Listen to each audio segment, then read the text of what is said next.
Welcome, everybody. I'm Hamie Tawarson. I'm the Executive Director here at the National Academy for State Health Policy. And thank you so much for joining us today. We're so pleased to have you on this Monday afternoon, at least here on the East Coast. So today we're going to talk about our new hospital cost tool, and I'm going to really turn it over to the team to walk you through what this tool is, how you can use it, and how you can think about it. But I just wanted to say a few things before we got started. So here at NASHP, we have really invested a lot of time and effort into thinking about healthcare costs. How can we support state leaders really addressing what is really being a bigger and bigger problem for consumers and for payers, healthcare costs in our country.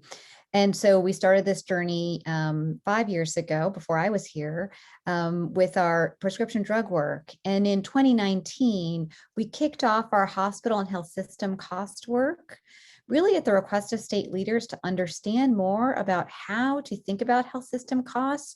What are they? What are the drivers? How do we think about new ways to be more efficient in how we provide care to people across the country? And we wanted to thank Arnold Ventures for supporting our work on this project. And we also wanted to thank our partners in the work, and you'll hear a little bit more about them and what they did, but Rice University's Baker Institute and Mathematica, who really played important roles in developing this tool. I also just wanted to take a minute to really thank the team who really, I think, are the brains behind the work, and you're going to hear from them. Maureen Hensley Quinn, who was our Senior Program Director for Coverage, Cost, and Value, and Marilyn Bartlett, who's a Senior Policy Fellow, who, as you will hear more about her, has really had extensive experience thinking about how to address healthcare costs in the state of Montana, where she lives. So more from them in a moment. I think the other thing I just wanted to also say is, this tool is not just for state leaders. So for those of you who are not state leaders, welcome to the call. I think health system costs is a hard nut to crack. There's a lot of considerations and complexities. And so we really want this tool to be helpful to many, many different types of stakeholders. So please bring inquisitive and curious minds to this conversation. We're going to have an opportunity for questions and answers. So we probably won't get to every single question, but we'll do the best that we can. So with that, I'm going to turn over to Maureen to give you a little bit more context about this tool. Thank you so much, Hamie. I am pleased to introduce Marilyn Bartlett. Some of you may know her. She came to NASHP from formerly as the Montana State Employee Health Plan Administrator, which turned out to be perfectly timed, because as NASHP started working on hospital and health system costs, we first started to look at transparency to understand better hospital financials. And as part of that work with a state work group, some asked, this is helpful, but what about understanding costs? And so with that, Marilyn turned to some work that she had done as the Montana administrator of the employee plan. And what she did there was look at Medicare Cost Report data to understand what hospitals' costs were, as she revamped the way that the state employee health plan paid for its services. She wanted to cover hospital costs, but still bring down costs for the health plan. And so she looked to the Medicare Cost Reports and did some calculations to understand what some of those costs were. So she created from that the hospital cost calculator, which is posted on NASHP's website. We began sharing that with state officials. We shared that calculator with some health systems, and over time honed it. But the problem with the calculator is you have to go by individual hospitals. And so Rice University reached out to us and offered to help sync up our calculations to the federal database that holds all Medicare cost reports, HCRIS, and they were able to pull down a database in an Excel format of almost 5,000 hospitals over 100 different metrics and variables. And so we brought that to Mathematica, who helped us put that online and create visuals to help users understand what these metrics mean. So that is what gave birth to our hospital cost tool. You'll see that there are almost 5,000 hospitals in the tool, and it includes years 2011 to 2019. We recognize that 2019 is now a couple of years ago. However, we really wanted to be true to the data, and there were a number, about 25% of hospital cost report, of Medicare cost reports from hospitals that were missing for 2020. And so we launched with data from 2019, and we are going to update that information over the summer when hospitals have had a chance to, more of them have had a chance to complete their Medicare cost reports. And so we can go over the different policy aspects of this, the different policy options that states and users could take from this. But the most important thing, I think, is getting Marilyn to walk us through a demonstration. So Marilyn, why don't you share your screen and start walking us through the tool? As you do that, I will just share to date, some folks have used it to start negotiating with hospitals based off cost instead of charges. Some state officials have taken a look at what has happened to costs, what has happened to payer mix when there have been mergers or acquisitions and consolidation. And then others are just interested in understanding what trends have been over time and how things have changed. So with that, I'll leave it to Marilyn. Thank you, Maureen. I might need a little help when I share the screen. A pop-up comes up, advanced sharing options.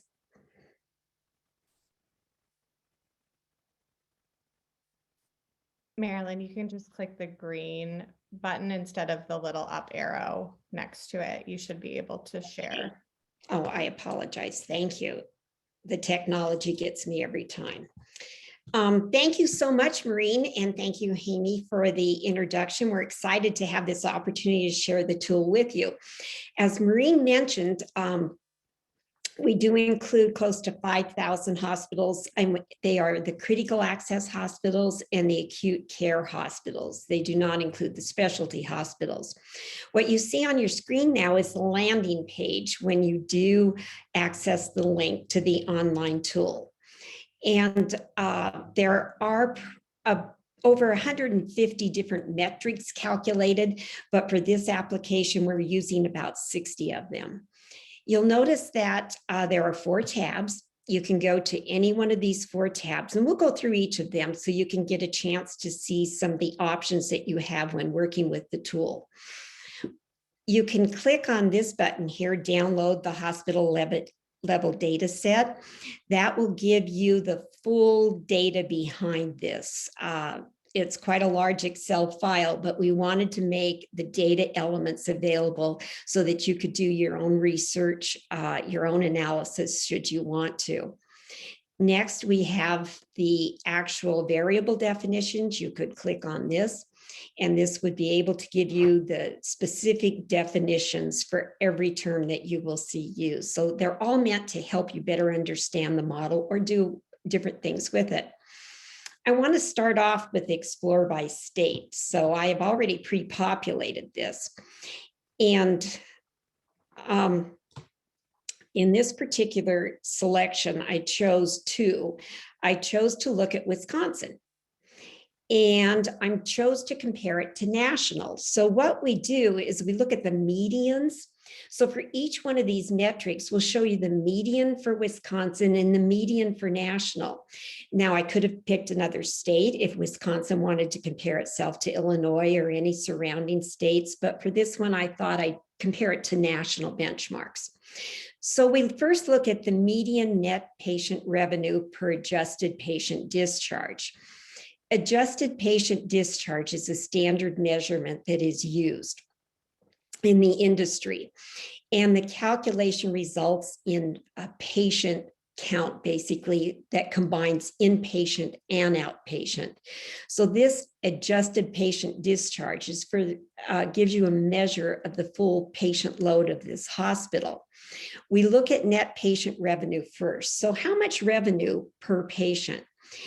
And if we look at the national number, it's 4,560 would be the number of hospitals included, and the median is $11,527. That is the median revenue per patient. We switch up here to Wisconsin, we see they're running a little bit higher than the national, and 122 hospitals. You can click on any one of these points if you want to look at a different year. We can go back here to where Wisconsin was a little bit higher compared to the national, and we can compare. You'll see this is not surprising that the trends are going upward, higher revenue per patient. But we want to dig down a little bit further. We want to know more because that's going to be impacted by hospital bed size and the payer type. So we look at 2019 and we can see that Wisconsin, there were 10 hospitals that were in the 251 plus bed size. And their median was about 14,000, a little over 14,000. We compare it to the national, which was a little bit lower with 865. You can compare down the line, comparing Wisconsin. And when you hover over these, and hover over any point, any bar graph, and you'll get the details behind it.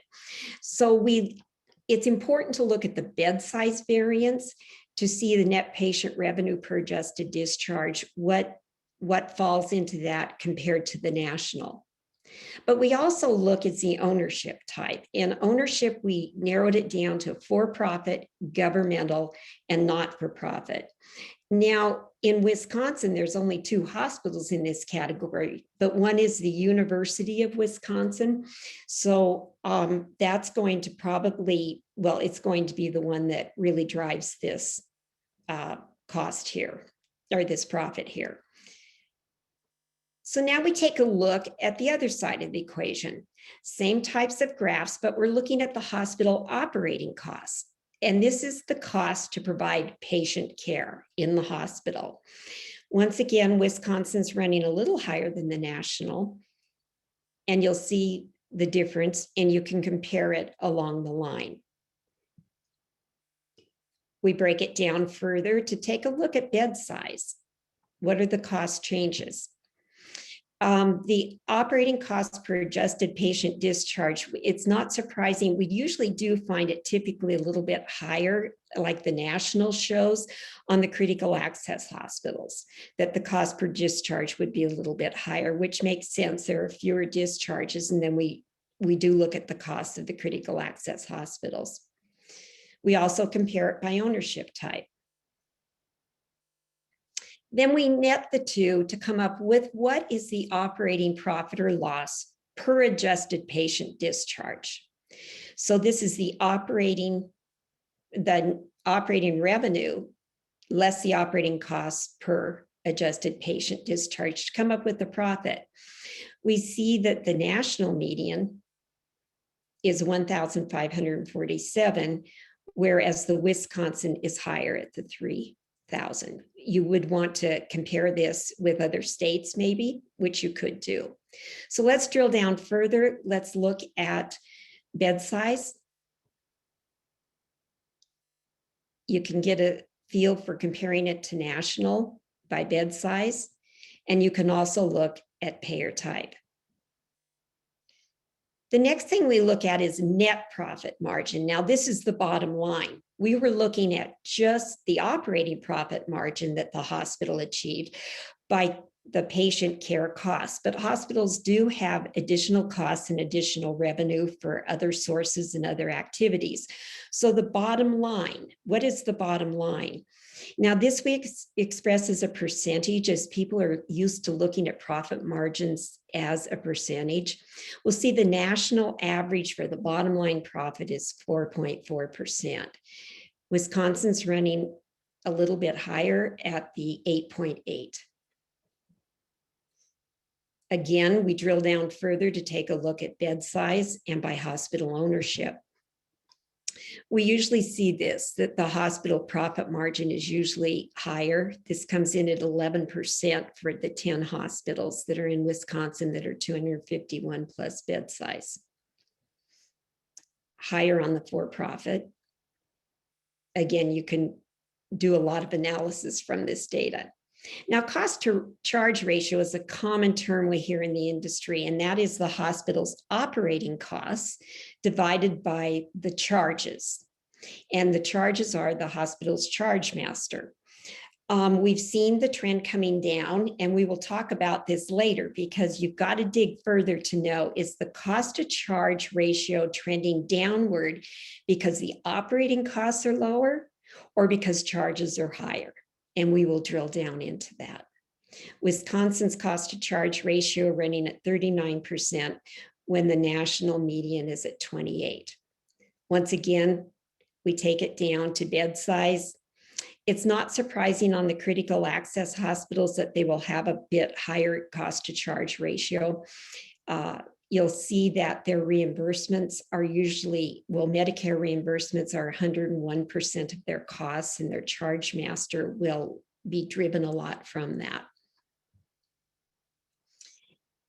Now we get down to break even. What we calculated is, what would the commercial payer have to pay the hospital, or as a percentage of Medicare, to cover their own patient hospital operating costs, to cover any losses from any other government payers, to cover charity care costs, uninsured costs, and any disallowed costs. So these are the additional expenses that a hospital incurs for marketing, for research, education, joint ventures, et cetera. And we also bring in the hospital other income and other expense. So that brings in investment income too. So it's the bottom line. What would a commercial payer have to pay for the hospital to break even? Now, we're not advocating to pay a hospital just what it needs to break even, but it's a good relative measure when you compare yourself to other states or size hospitals. And when you negotiate, if you're an employer plan or an insurer, as far as what you want to pay, what profit margins seems to be negotiated to. Now, in this particular case, we see, and this is not surprising, the national benchmark is running at 127% of Medicare. And we do see that the median is a little bit higher in Wisconsin. Once again, we drill this down by bed size, and we drill it down by ownership type. I'm going to skip on over to another measure now. I'm going to compare among hospitals. And what I already pre-populated this for was to take a look at a particular health system. I chose Ascension because it does operate in many states, but the state we're looking at still is Wisconsin.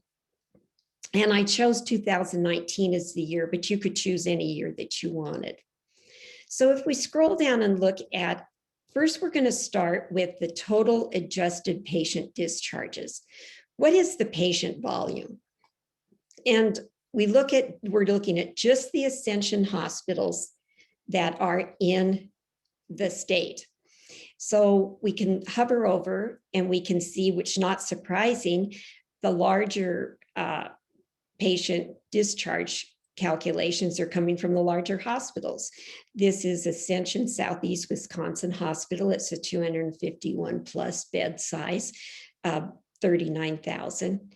And again, we can scroll over to see what the discharges are, clear down to this one, which is a critical access hospital. And again, owned by Ascension Health in Wisconsin. So you can kind of get a flavor of the population. When we're looking through the Compare Hospital tab, we're able to scroll down and get a chance to look at, apologize for that. We're able to look at a map. Now, this map shows us the states that Ascension operates in, and we've moved into the median net patient revenue per patient discharge. So we're looking at the revenue. And this graph over here will let you know by color where they fall. So where we're working for Wisconsin, they're kind of in mid-range. They're at 10,544, again, for the Ascension hospitals. This one jumped out to me, which was Minnesota, because it is very high. Turns out that this is one very small critical access hospital that does exist there. But you can move down and you can look at Texas and the other states that are operated to see what the median is. Again, looking at the hospitals just in Wisconsin for Ascension, you can see that the medians, you can get the exact number by hovering over. We also come up with a graph here to look at all Ascension hospitals, 108, and look at the median net patient revenue per adjusted patient discharge. And we see that Wisconsin's kind of in line with that median with their 18 hospitals. Just like we did before, we jump to the hospital operating costs. And we look at the hospital operating costs per adjusted patient count.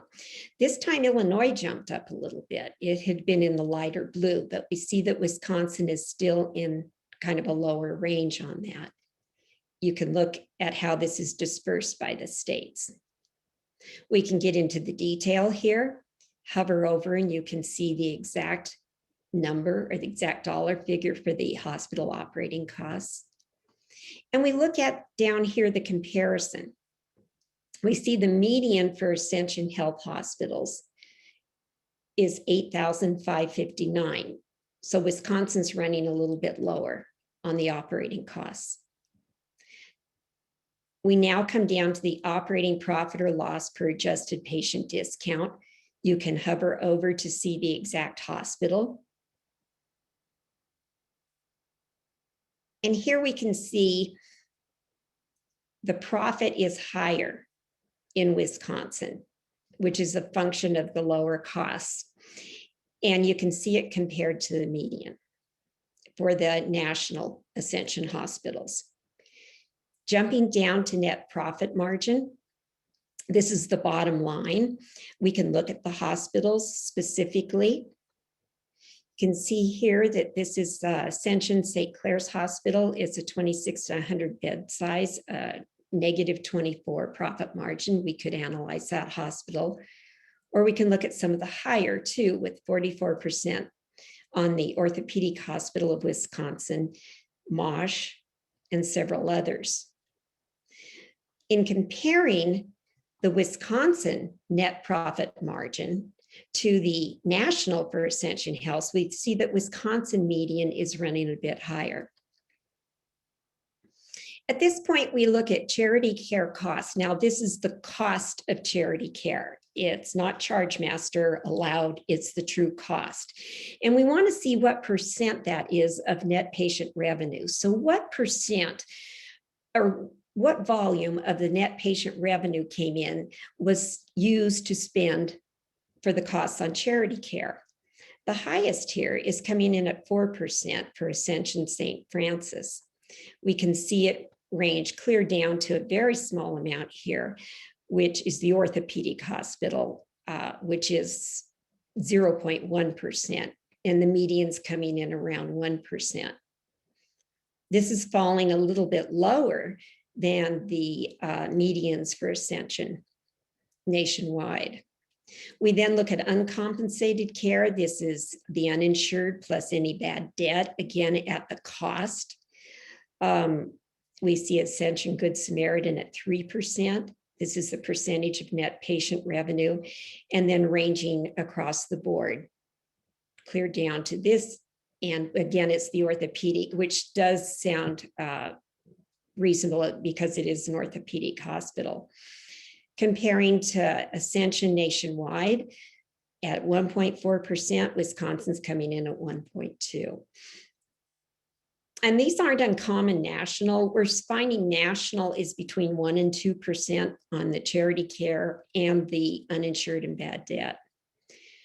The cost to charge ratios, which we discussed before, we see it's a little bit higher in Wisconsin at 33% compared to the median of 16% in Illinois. And if you wanted, you could pop up to the top and put Illinois in instead of Wisconsin and dig into what their hospitals are.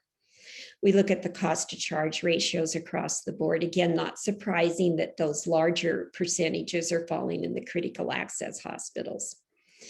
As we showed before, Wisconsin's running a little bit higher than Ascension Health nationwide hospitals.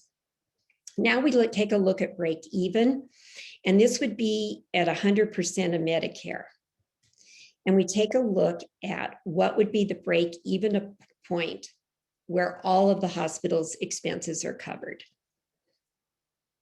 We see that it's falling a little bit lower nationwide. Now we compare it to RAND. We worked with RAND, with the RAND 2018 study, which is a blended price for those that participated in RAND, those payer groups, for 2016 to 2018. And we worked with RAND to make sure we were comparing apples to apples, as the RAND data usually includes physician costs too. The hospital cost tool is focused only on the hospital costs, inpatient, outpatient. So this is comparing to apples, and it will show you what we calculate, what the tool calculates for the break even. Here, St. Elizabeth Hospital, the break even is 126%. And we see that the charge in that particular RAND study, the payer is paying 234%. We're finding state employee health plans, employer groups are using this data to see what they're paying and seeing that, is there a way to negotiate those rates? So moving on, we wanted to look at one single hospital out of this population. So we picked Wheaton Franciscan Healthcare in Racine, Wisconsin, to kind of look at what this measure shows us. What we've seen before is the hospital operating cost per adjusted discharge and the net patient revenue per adjusted discharge. The difference between those two will be the profit, the operating profit. And this is not a surprising trend. The dip was, typically we see the blue line continuing upward and the green line continuing upward. And we see this in a lot of the not-for-profit health systems and hospitals, in that they can set their prices and know what their costs are projected to be. So we can see that this did drop from the hospital cost of $10,000 down to $7,000. So it would be interesting to drill in a little more, which we will a little bit further. Again, looking at the difference of the two, this shows you the profit, operating profit per patient. Now that increased, even though we saw the decrease here in the median, or in the total revenue and total costs, we see that that spread between the two actually became larger. So the profit is higher. We then look at the net income for this particular hospital, 16% in 2019. I think the low has been 9%. Looking at charity care and uncompensated care as a percentage of net patient revenue over time, we can see that this hospital charity care is running 2.9% of the net patient revenue, while the uncompensated at 1.2%. One of the things that's been interesting to look at in this data is when Medicaid expansion comes along, do these percentages decrease? You will occasionally find maybe a data point is missing. Like on charity cost here, we don't have a data point in 2011 for it. In working with Rice University and their healthcare economists and researchers, we were able to identify outliers. An outlier is anything that extends beyond a certain parameter, and those outliers are excluded. When you download that data set, you'll see them identified, so you'll know what the outliers are. At times there's missing data in the Medicare Cost Report. When you download that data, you would see a period in that particular cell, so you'll know that it was missing. Okay, fine. This is the 2019 data for payer mix. So this donut chart over here, you could hover over, and you could see in 2019, 22% of their patient or their payer mix is Medicaid. Now, this is not revenue. This is based on the charge master. So it's based on the service levels for these particular payer mix. You can come up here and see 2% for the uncompensated, 3% for charity care. 33% is commercial. We then look at the operating profit margin for payer type. Now, while commercial is only 33% of the payer mix, the profit margin is 37% on that payer mix. This hospital shows an 11% profit on Medicaid, and then it is showing a 6% on Medicare and Medicare Advantage. We do what we call a payer mix adjusted profit or loss. It's a relative value. What we found is that in many cases, a hospital may be losing 40% on Medicaid, but you got to compare that to the payer mix. If the payer mix is high, then if you're losing a significant amount, that has a larger relative impact versus a smaller. So multiplying the payer mix by the profit margin gives us a relative impact. We move next to cost to charge ratio, and we touched on this earlier, is that the cost to charge ratios we're seeing drop over time. But is that a function of charges going up or costs coming down? In this hospital's particular case, we see that costs have been coming down. This is the total operating costs. But we see a sharper increase in the charges.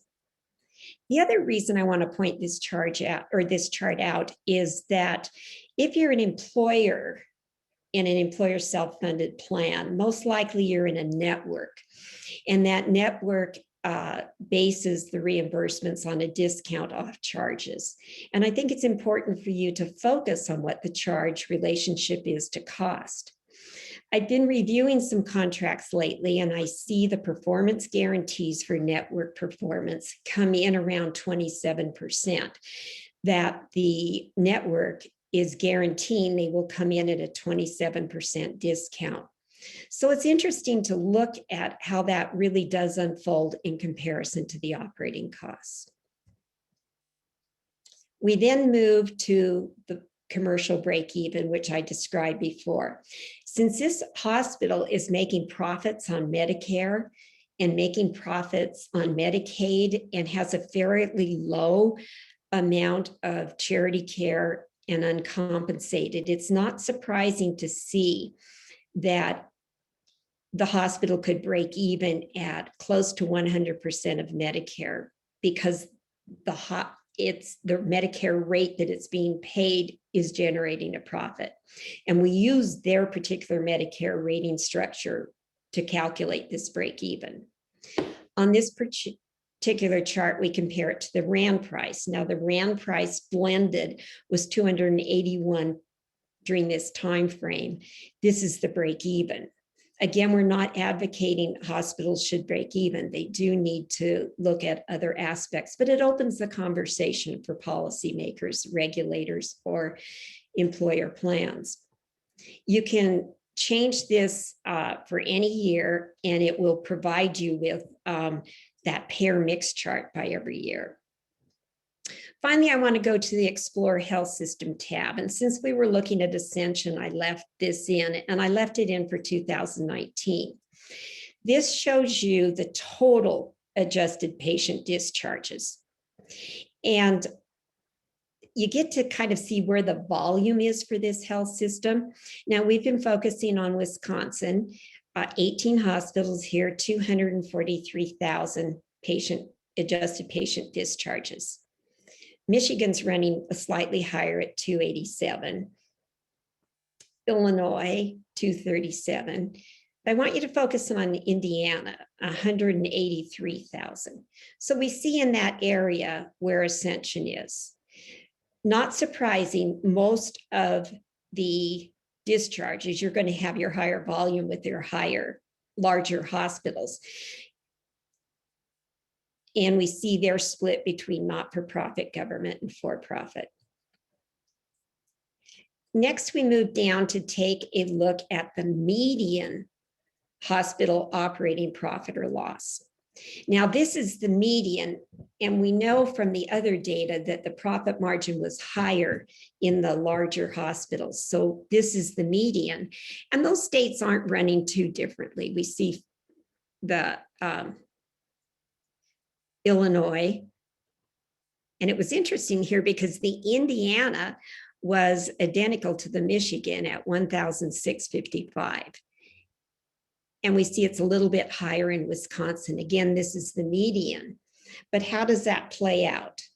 It's going to be higher in the larger hospitals, graduating down. Next, we look at the total. So what is the total? It's interesting that Indiana pops up to the top. While it didn't have the most discharges, the way the population is dispersed in that particular state, there are more discharges at the larger hospitals, which have the higher profit margin. And then we look at our Wisconsin and our Michigan. Again, you'll see the total operating profit will definitely, and it should in the larger volume states. So Maureen, that's a brief overview of the tool with the example, and I'll turn it back to you. That's great. Before you stop screen sharing, we always get a few questions about break even. I wonder if you want to just go over it just one more time, and show the visual for it. Certainly, it's a good question. That can be very confusing, I realize, because it's a kind of an accounting concept. What break even is it's at the point revenue equals expenses. So we looked at what point would the hospital need? What amount of revenue do they need to cover their expenses? And the expenses that we included in this analysis are all the operating costs. We included any losses on Medicaid, Medicare, CHIP, any government programs. We included the costs for charity care and the uncompensated. And then we included all the other expenses that aren't considered hospital operating expenses. So that's marketing, advertising, joint venture expenses, research, education, all those other items, things hospitals do beyond patient care. And then we also included hospital other income and other expense, which brings in a lot of the joint venture activities, investments, any expenses that are considered more business oriented, not hospital. So we calculated what is that amount that commercial would have to pay to allow that hospital to break even. This particular hospital, commercial would have to pay 209% for that hospital to break even. And if we went back and looked at that hospital, we might see that they had larger Medicare, Medicaid losses. We might see that it had larger charity care. We would have to look into the detail. Now, it's not surprising that we get down in this middle median, it's around 126, 128%. And that's running close to that national average that we saw. And then we move it down to compare to RAND. Now, this would be for the hospital to cover all those expenses. Now, one thing I want to point out here is that it does include physician general public care. So it includes physician care for emergency rooms, ICU administration, but it does not include physician services that are for direct patient care that are billed through other mechanisms. So we do not include the revenue for that, and we do not include the expense for that, as that is billed through RBRBS, fee schedules in a separate network. Providers are in a separate network. And then one clarifying question, Marilyn, on the graph above, there is a dotted line indicating where 100% of Medicare is. Can you explain why that dotted line is where it is? This is not because that's where NASHP believes a hospital's break even should be. It's just there to help the user understand where Medicare pays for comparability purposes, correct? Yes, that's correct. This would be if you paid 100% of the Medicare rate. And again, the Medicare rate will change by hospital because that Medicare rate is adjusted for geography, wage index, outliers, kind of a little bit of the risk assessment. So each hospital will have different rate structure, but yeah, it's if we paid 100%. We're surely not advocating that, nor do we advocate for the break even. It just opens up the discussion to compare. If you had two hospitals basically the same size, why would one break even be different than the other? Why are break evens different in states? So it's just a discussion point. And then maybe one more minute on the comparison to RAND.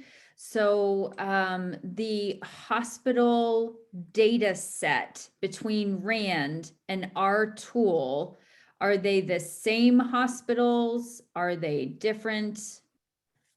These would be the same hospitals, and unfortunately you can't see it to you. This would be Ascension Columbia St. Mary's Hospital, and the RAND number is, well, I should move over here to where I can see this. This is Ascension Columbia St. Mary's in Milwaukee. The hospital cost tool data set projects commercial break even 176. Comparing apples to apples, inpatient, outpatient, the RAND for this study for that same hospital is 264. And because our hospital cost tool does include more hospitals than does RAND, when there isn't a comparison, then we just wouldn't see the RAND bar there, right? On this particular chart, you won't see either bar. Okay. On this particular chart, you won't see either bar. Now on this chart, you will see our data information, but down below, you'll only see if there's a match to a hospital in RAND. Great, thank you. Okay, so I'm scanning some other questions. Could you explain why some hospitals were not included in our data set? The hospitals in our data set are all hospitals that will file a Medicare cost report. So any hospital that accepts Medicare as a cost center and takes Medicare patients will be in the data set. Now, we did not include specialty hospitals. That would be psychological hospitals, children's hospitals, some of the cancer care center hospitals, as their structures are really different and very hard in comparison, and they need a different type of analysis done. But totally in the HCRIS database, which is the Medicare cost, our CMS database, there are about 6,500 hospitals. So we include over 4,600 of those that are classified as acute care or critical access hospitals, as they can be measured using these metrics fairly commonly, where the others would need a little bit different look. Great. Here's a question to see if the data digs even deeper. So is the data broken down by DRG code, and does the data include an average length of stay per discharge? Not the data set that is backing up this online tool. Yeah. We do have the second one in our full data set, but it's not in the data set you can download. And we are starting to look at DRG and some other items using the recently released CMS data, as they are greatly expanding their data. So we don't have, I guess, a long way of saying no.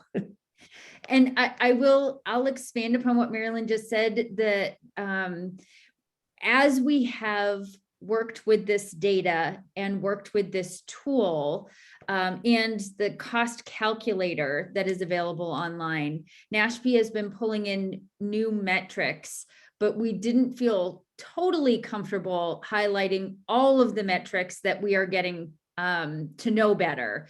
We felt very comfortable highlighting the ones that we have in this dashboard and in the downloadable database that we have online, because we feel that we've worked with state officials, that we've worked with health economists and other statisticians to get some level of comfortability with those data metrics. And as we continue to do this work, we will release more information as that becomes relevant to states and as we become more comfortable with the data being as accurate as possible.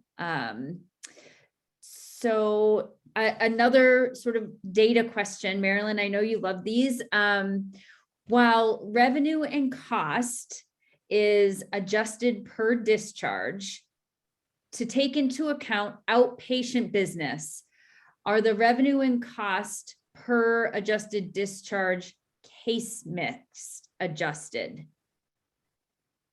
Does that make sense to you, what I've just shared? No, I think, are they talking case mix as far as severity of cases? I'm assuming yes. Yeah, to the degree that they are, is that we do use the Medicare rates, including outliers. So if that hospital has a lot of outliers, that they had a lot of severe cases, that's going to be included in the numbers. Great. And then there's a question on the data source. Who is defining cost? Certainly. That is coming from the Medicare Cost Reports and the Medicare definitions of costs. And if we were to go to the definitions, you'd be able to see the definition on the hospital operating costs. Hospital operating costs are the portion of operating expenses related only to hospital patient care and eligible for reimbursement per Medicare federal regulations. And that's sometimes referred to as Medicare allowed costs. Excluded expenses are referred to as Medicare disallowed costs. So that's going to exclude some that are not direct patient care. Now we bring them all in when we calculate break even, but the hospital operating costs are going to be what are defined by Medicare, and we can calculate them. They're in specific fields from the Medicare Cost Report. And there is a follow-up question. We did note at the beginning of this webinar that we do anticipate and intend to bring in 2020 data from the Medicare Cost Reports. And the follow-up question was, will we add 2021? At this point, I believe we do have plans to add 2021. I know there are some new data points that hospitals have to report on given COVID relief funds and other things that happened in 2020 to financials. And so we recognize why hospitals need to take more time to complete those. We are already working with some of that data so that we can make sure, again, that we're comfortable with how all of that information is being presented. I would think that 2021 Medicare cost reports would not have the exact same lag time that the 2020 had, but we'll have to find out. I can't give an estimate on when those will be added. Okay, now there's a question on the most effective way for policymakers to use this tool. I'll kick it off, Marilyn, but I'll look to you to add from your experience in using similar calculations to make policy change in Montana. We believe that this tool can be really effective for opening up dialogue and conversations about hospital costs. There's a lot of information that, again, is available on hospital financials, but there's a lot of information really buried within these Medicare cost reports that policymakers don't necessarily have the same resources to be able to pull out and be able to use. So that's the purpose for the tool, is for us to do some of these calculations so that policymakers can see cost to charge ratios more clearly, can understand the idea of break even, and that break even, again, no one is suggesting that hospitals should be reimbursed at their break even point, which we recognize has no profit and so no room for further investments in the hospital. So it is really just a mechanism to help add a data point to go from a conversation where somebody pays based off of a hospital's need to cover costs, and then can start having conversations about what else is necessary beyond that to make sure the hospital can keep their doors open, but is not necessarily just based off of charges. So we do think that the break-even point is a helpful point for policymakers, as is cost to charge ratio. Again, we look at trend lines. There's a reason why we're sharing 2011 to 2019. We've heard some states that were delayed participants in a Medicaid expansion take a look at the changes in the cost and charge trend line for hospitals pre and post coverage expansion. There are even discussions about payer mix and looking at charity care and uncompensated care. And so I think there's multiple different ways that the tool can be used to help policymakers better understand hospital cost to charges and make some decisions based on that. But Marilyn, what would you say from your experience using it? Yes, I think you covered everything very well. I think policymakers have been interested in it and been using it because it's really the first time they've seen at detail level a little bit the hospital costs. We're familiar with hospital prices, trends, but to really dig into the costs and bring that discussion point forward. As we're talking about this particular data, we recognize that this data is one piece of the puzzle. Marilyn, could you speak a little bit about some other data sources that people and policymakers may want to take into consideration as they're looking at costs, charges, and negotiating rates? Yes, thank you, Maureen. One of the sources that we've used to supplement this is the bond filings. Any not-for-profit hospital that has municipal bond debt is required to submit financial filings, which are available online. So we can see audited financial statements, different quarterly operating and financial reports. Now, these are usually filed at the system level, not the hospital level. The Medicare cost reports are hospital level, which is nice, and the system level. So the nice thing about the bond filings is that they are very current.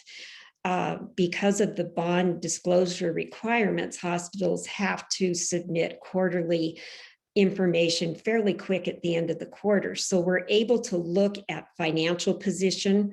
We're able to look at the trends in overall system costs, revenues, and financial position right up to March 2022. So it's been a very helpful tool in looking at pre and post COVID. What is the picture of the financial health of this system? We also look at the 1099 reporting, or excuse me, the 990 reporting, Schedule H for hospitals, which is their community benefit. We've been working with particular states in looking at what is the difference between charity care, uninsured, and bad debt reported on the 990 with what is reported in the Medicare Cost Reports. So we've been able to focus on that. So that is a good reporting source. And as I briefly mentioned, we're starting to dig into some of the more recent CMS data that is coming out, which actually you can look at DRG level and look at charge master the Medicare payment for facility by DRG, and we're starting to look at that. So those are the main sources that we're using now, in addition to the hospital cost tool to help states. And I know we're wrapping up on time, but I hope this is a quick question.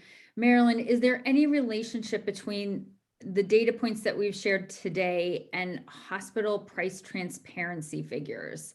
They are, again, the hospital transparency figures, I'm assuming is referencing the requirement that hospitals post their 250 shoppable services. And our data is meant to look at this through a different lens. Okay. That's correct. We're looking at, it'd be pretty close to what we're calling net patient revenue. But what hospitals are posting is their prices. Actually, it's to be the negotiated price, the net patient revenue, and it is different.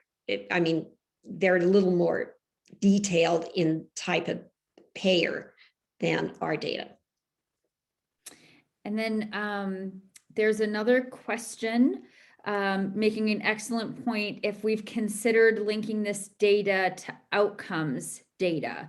And I can speak to that a little bit. We are looking to add in national quality data. We recognize how important that is.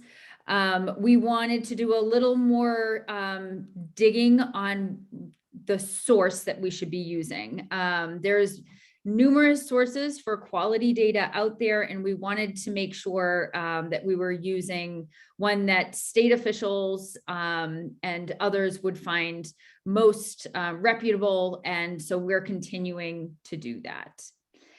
I'm just aware of the time. I apologize that we can't get to all of these questions. I do just want to flag that NASHP has an email address dedicated to this tool. I welcome you to any questions that we weren't able to answer today to type into that email address. It is HCT, Hospital Cost Tool, @nashp.org. And we are staffing that so that we can provide responses as quickly as possible. If anybody has any questions on the tool or its use, that we can provide more clarification on. And with that, Marilyn, Hamey, Zoom, thank you all. And a special thanks to Arnold Ventures for the support to bring this to you and to hold this webinar to help explain more about the tool itself. Thank you all. I hope you have a great day.